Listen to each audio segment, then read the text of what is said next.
Ang puy-anang giguba sa Baguio,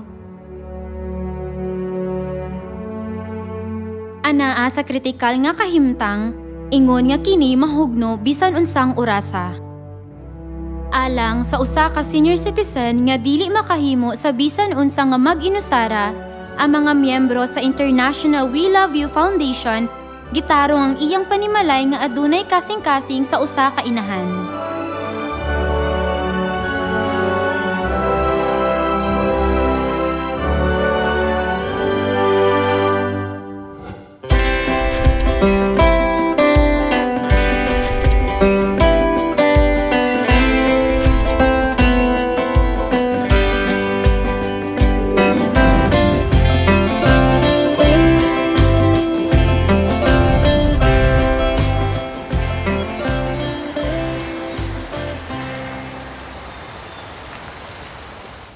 이번에 국제일로비 운동본부에서 수해 피해를 입은 가정을 주거 환경을 개선 사업을 지금 진행하고 있습니다.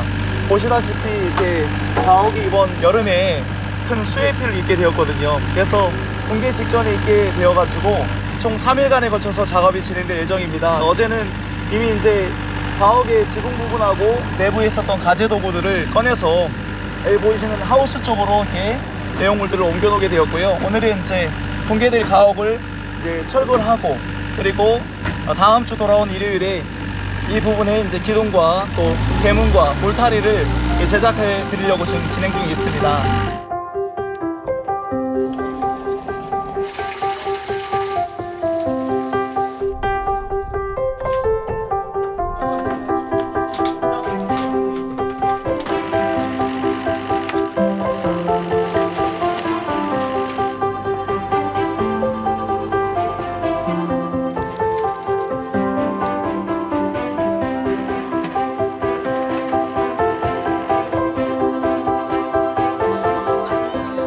Ang mga miyembro sa We Love You nagtukod og komportable nga balay pinaagi sa pag-ayo sa atok nga kahug noon bisan unsang orasa ug pagtukod og mga koral.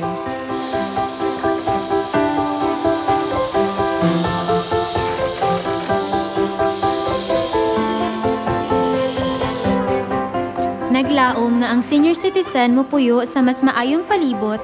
Hapsay namong gilimpyuhan ang mga gamit nga nagkalat lang bisan asa.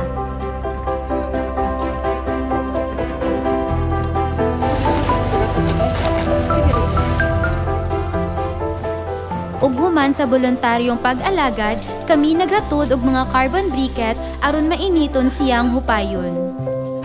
여기 들어가고 나가고 할 때 가장 위험하죠. 이제 이게 너무 떨어져서 다치지 않을까 걱정돼서 마음이 졸였었는데 제가 할 수 없는 일을 해주시니까 고맙고 뭐든지 다 감사하죠. 감사하고 뭐 이루 말할 수 없죠. 정말 눈물 나게 고마워요. 저희들이 이렇게 편안하게 잘 있지만 어르신은 집이 너무 낡아서 이렇게 불안한 가운데 계셨던 것 같아요. 근데 오늘 저희가 이렇게 정리를 하고 또 집 수리를 해드리는 그 과정에 또 어르신께서도 흐뭇해하시고 이제 좀 더 이제 즐겁고 안정된 그 기쁨의 생활이 되실 것 같아서 또 너무나 감사한 시간이었습니다.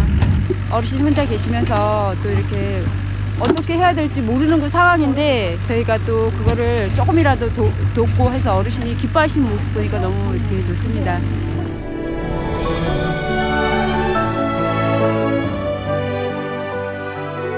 Kung usa lang ang mulihok ni ini, kini mahimong kapoy, mingaw ug makahurot og oras.